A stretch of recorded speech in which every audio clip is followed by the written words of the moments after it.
Arsenal 2, Olympiacos 0, second installment of the Champions League. Great game for Arsenal. A 2-0 win. It wasn't 100%, but you can see where the progress is, can't you? Let's be honest. 2 goals, one from Martinelli, another one from Saka.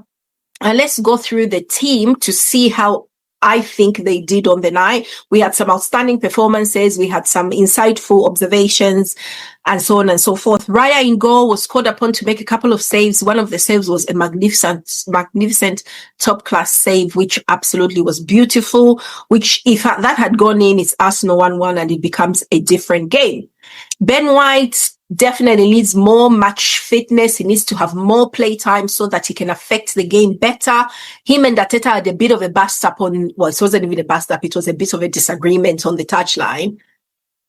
And he was told off a little bit. He wasn't doing what Arteta wanted, but we know Arteta can be a bit of a, taskmaster. He wants things perfect.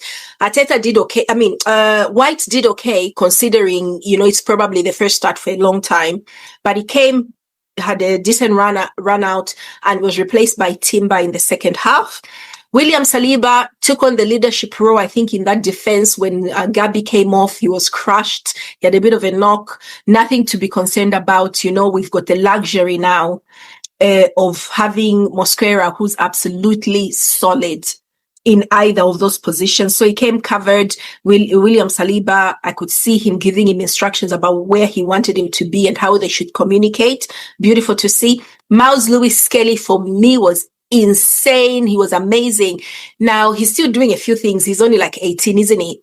He had that cross which Martinelli should have converted, but it came off his shoulder and he didn't go in. But did you see him coming a lot more central, trying to go in between? In fact, it was more like left. Is this left righty? She was coming sort of like right central for some of the game in a position where I want to see him. I want him commanding that area, but you can see he's got license to roam and to move, and he's peppering those crosses in. Great. He needs more match time so that he can perfect his skill and get better. But everything I saw from Lewis-Skelly was pretty decent. There was probably one incident where I thought, I hope he's in the right position. I keep worrying about him, thinking we are going to pay. But you know what? Recently, I don't stress about Arsenal conceding goals. We'll concede one, but we are not conceding two. We are not letting you concede another one. That's just the way it is, isn't it? Midfield, Merino came off.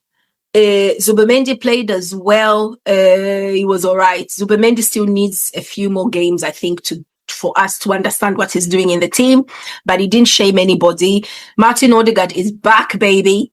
Martin Odegaard is absolutely back up and running. He was pulling all sorts of strings in that midfield. He had a 9 out of 10 performance. He was instrumental in all the goals that were scored. This is what we've been looking for from him, and it's clicked. And that is one thing we should understand. When players go out injured for a long time, same as Ben White, you need to let them play into the rhythm. Let them sit out, let them watch the game, let them see where they can fit in. And, but look at Martin Odegaard, he was incredible. Even the last game against Newcastle, when he came on, everything changed. And I can see a lot of assists for Gyokeres coming soon. So it's amazing. Gabriel Martinelli scored, but you could see, me and Gabriel Martinelli have got a bit of a one-sided beef. He doesn't care about me, but I care about him so much. I'm glad he's scoring. I don't think he's doing everything very well. But yeah, if you're not doing everything else very well, if you're not making all the right decisions, at least score, put us on there. And yeah, instinctively followed in on that Gyokeres attempt on goal, which hit the post, and then he put the ball in, which is what we want from him. But yeah, he's definitely playing a lot more forward, and he was on that right wing, which I think is better than him on the left wing. Maybe because there isn't that much damage. Anyway, Leandro Trossard had a very forgettable. If I was him, I'd be forgetting that performance against Olympiacos, because he had so many chances to do good and he just could not get it right.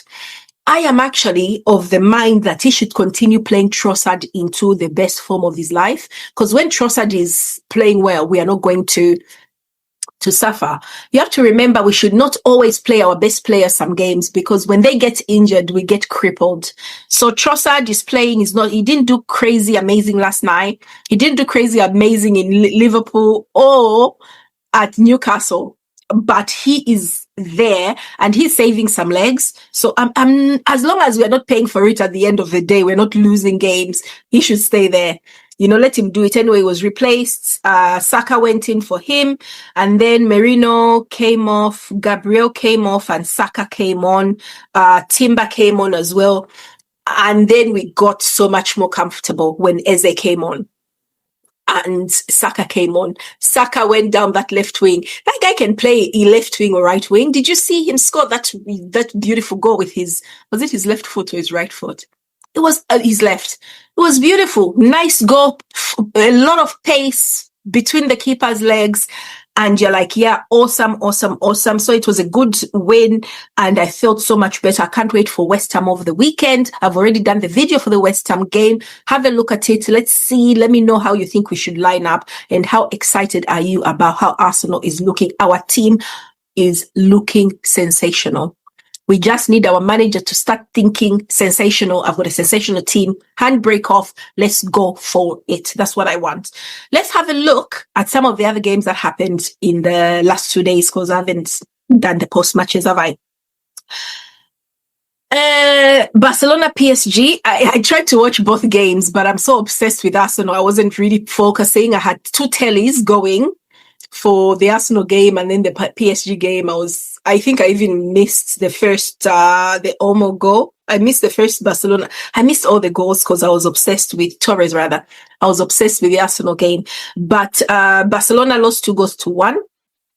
Torres scored the first, Mayulu for PSG, and then Ramos in the 90th. That should have been offside. For me, my instinct was like he's offside. I thought he was ahead. I don't know. I don't know if the controversy that I'm hearing about on social media, on Twitter, X, is actually true, because there's been a lot of nonsense going around where you don't know what's true or not.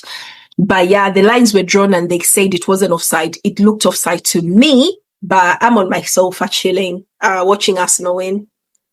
It's a beautiful feeling. So PSG are looking strong. They look really strong again. And yeah, there will be a tough nut to crack. But at the moment, everyone is focusing on finishing in those top 8 position so that they can go through straight away.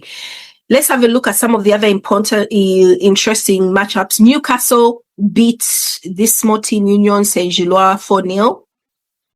I watched that and it was pretty good. I like watching Newcastle. I like watching different teams play to see just how they approach games. They're really aggressive and everything, but Newcastle were the winners.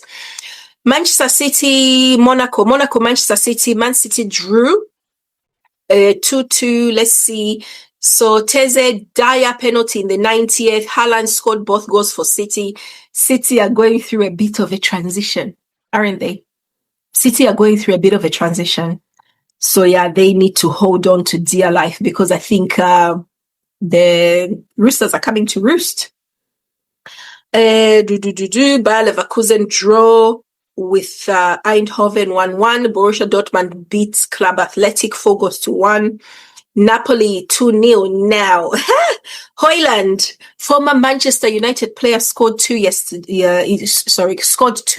in this fixture. And you have to feel for the fans, isn't it, of Man U? And you have to feel sorry for the players, because I look at that Manchester United team and I'm thinking there's nothing wrong with this team. These players are decent players. Why can't they perform? There's a spirit. I think it's karma coming to collect, because they cheated their way through to a lot of championships in the Premier League in my time. And let them get relegated for all I care. But their players, they should be doing better than they are doing. And the only thing that explains it is them having to, blood for blood. So that's what's happening to them. They're really suffering. I heard Villarreal Juventus was insane and had some insane goals. But yeah, I haven't seen it, unfortunately. So I'll try and watch it. And then let's have a look at the Tuesday quick run through. Real Madrid beat this Almaty. Kairat Almaty 5-0. There was, I think, a hat trick for Kylian Mbappe. Kamavinga scored. Diaz scored as well. And it was very easy. It was very easy for Real Madrid. I did watch most of that game. And yeah, they're really...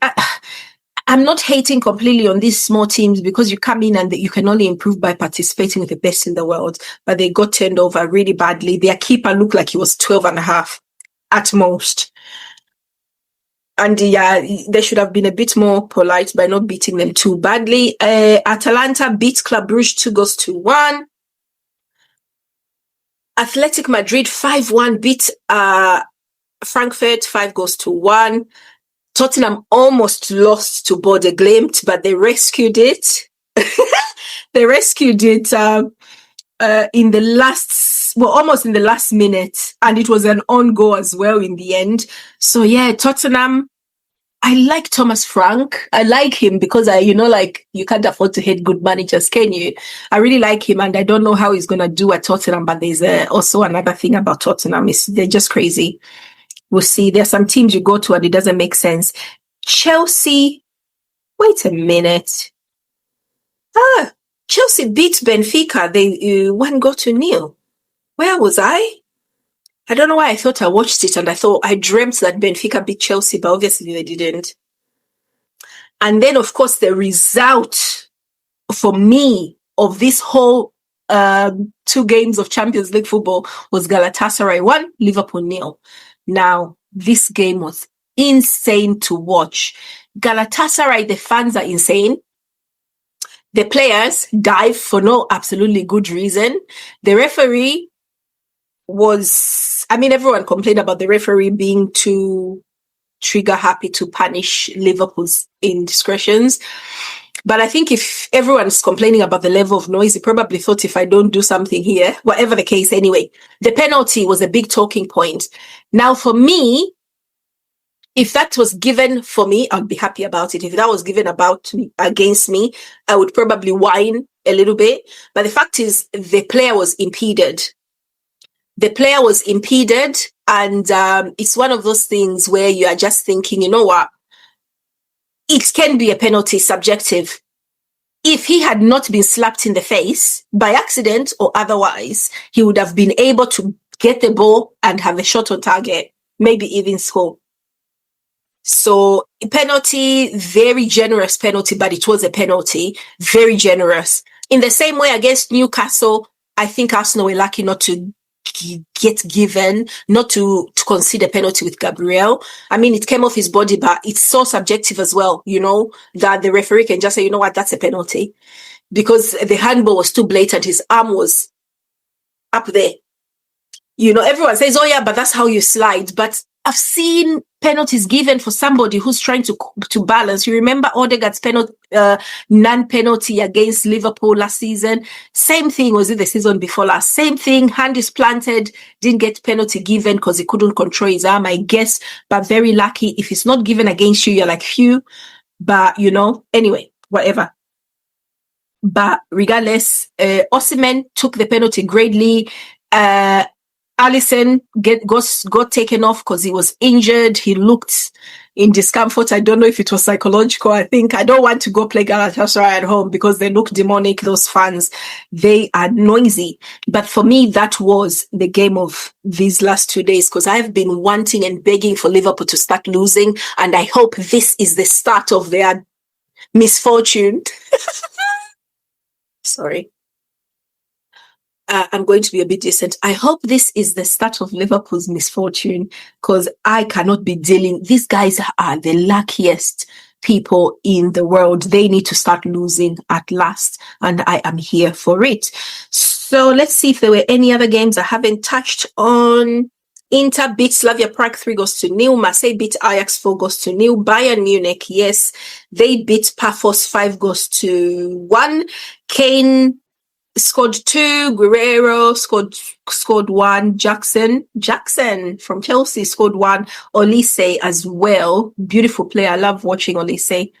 He scored as well. Orsic for Paphos, another small team that's going to probably get everyone. He's going to give everyone they play some points in my humble opinion. So those were the games.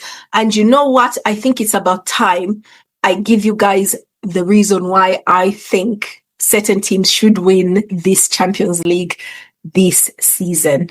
So in the meantime, anyway, thank you for joining me. Arsenal finally had, Arsenal had a good result, beating Olympiacos 2-0. And then we move on to the weekend with our Premier League games, which should be interesting. Let me know what you think about how that went, and I will be talking to you guys soon. Have a good one. Bye-bye.